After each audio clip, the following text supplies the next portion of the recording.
ఇటీవల కాలంలో కేసీఆర్, భారతీయ జనతా పార్టీ ఇవి రెండు ఇంటర్నల్ ఒప్పందాలు చేసుకున్నాయి. ఈ రెండు మోడీని గట్టెక్కించడం కోసం కేసీఆర్ తనకు తాను ఆగుతైతా ఉన్నాడు అనేటువంటి ఒక చర్చ జరుగుతూ ఉంది ఒక సెక్షన్లో. దీనిపైన మీ సమాధానం? మీకు తెలుసు, నాకు తెలుసు, కేసీఆర్ ఎవడి వాడు కాదు. కేసీఆర్ కేవలం కేసీఆర్కే చెందుతాడు. అందరినీ ఆహుతి చేస్తాడు కానీ తాను ఆహుతి అయ్యే వ్యక్తి కాదు. నెంబర్ 1 పాయింట్ మీరు గుర్తుంచండి.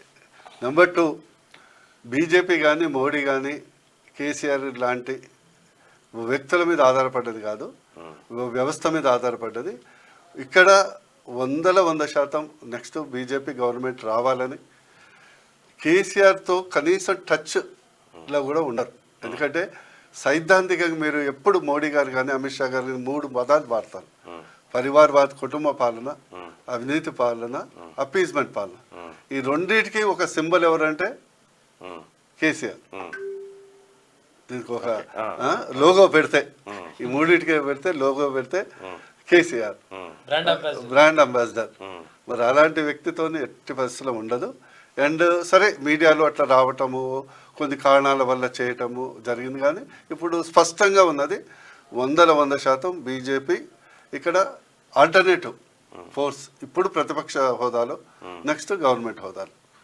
అది సరే, అది ఏం జరుగుతుందని ప్రజలు డిసైడ్ చేస్తారు. అంటే లక్ష్యం ఉంటుంది కదా. ఎస్, ఏం జరుగుతుందని ప్రజలు డిసైడ్ చేస్తారు. కానీ ఇప్పుడు కనిపిస్తున్నటువంటి పరిస్థితుల్లో మీదికి ఒకరినొకరు మంచి విమర్శించుకున్నట్టుగా ఏదో చేసినట్టుగా కనిపిస్తూ ఉంది. కానీ ఖచ్చితంగా వీళ్ళిద్దరి మధ్యన ఒక అవగాహన ఒప్పందం ఉంది కాబట్టే ఈ పార్లమెంట్ ఎన్నికల్లో నరేంద్ర మోడీని కేసీఆర్, కేసీఆర్ను నరేంద్ర మోడీ ఇద్దరు అనుకుంటా ఉన్నారు. నిన్న అమిత్ షా గారు వచ్చి కూడా వీళ్ళకు కాళేశ్వరం ఏటీఎం అన్నాడు, కరప్షన్ ఫ్యామిలీ అన్నాడు, రకరకాల ఆరోపణలు చేసిండు. కానీ ఏ ఒక్క ఆరోపణ పైన భారతీయ జనతా పార్టీ 10 ఏళ్ల కాలంలో విచారణ చేయలేదు. ఒకటి ఏంటంటే, ఒకటేమో ఆరోపణలు, రెండోదో టెక్నికల్. ఏ రాష్ట్ర ప్రభుత్వానికి సంబంధించిన అంశాలు కానీ కేంద్రం డైరెక్ట్గా ఇన్వెస్టిగేట్ చేయలేదు. లా అండ్ ఆర్డర్ మీకు తెలుసు, under the state government control ఉంటుంది. ఓన్లీ అది సిబిఐకి ట్రాన్స్ఫర్ అయినప్పుడే వాళ్ళు ఎంటర్ కాగలరు. డైరెక్ట్ ఆర్ హైకోర్టు ఎవరన్నా, మీకు తెలుసు గతంలో జగన్ కేసులో కూడా హైకోర్టుకు ఒకళ్ళు వెళ్ళి వాళ్ళు హైకోర్టు డైరెక్ట్ చేసినాకనే సెంట్రల్ గవర్నమెంట్ ఇన్వాల్వ్మెంట్ అయింది. సో ఇది టెక్నికల్ ఇష్యూ, చాలా మందికి తెలియదు. ఇప్పుడు కనిపిస్తుంది అక్కడ కాళేశ్వరం కుంగిపోయింది.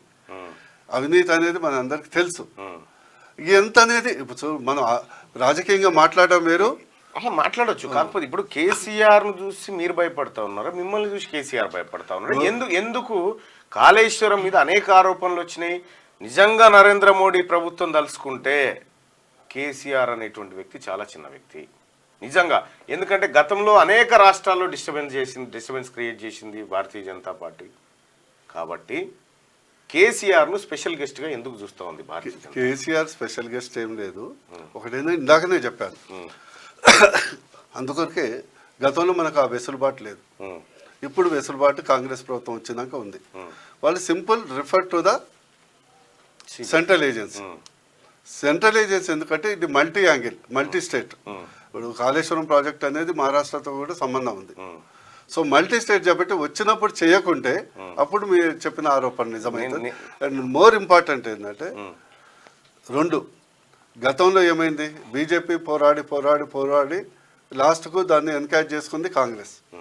కేసీఆర్ని ఎండగొట్టడంలో బండి సంజయ్ గారు ఉన్నప్పుడు ఎంత పోరాటం చేశారు. బండి సంజయ్ గారు ఉన్నప్పుడు నేను చెప్పేది, మనం ఎంత పోరాటం చేసాం. నాలాంటోడు అధికార పార్టీ బయటకు వచ్చి నీలాంటోడు ఎన్ని కష్టాలు పడి చేశాం. కానీ లాస్ట్కి వచ్చే వరకు వివిధ కారణాల వల్ల అది కాంగ్రెస్ ఎడ్జ్ అయింది. ఓకే, ప్రాబ్లం ఒకటి ఏంటంటే, ఒక అణిచివేత గవర్నమెంట్ పోవాలని మనం కోరుకున్నాం. ఒకటి కానీ అల్టిమేట్లీ నెక్స్ట్ ప్రజలు ఏం ఆలోచిస్తారు, వాళ్ళకి మేలు జరిగిందా లేదా? అవును కదా.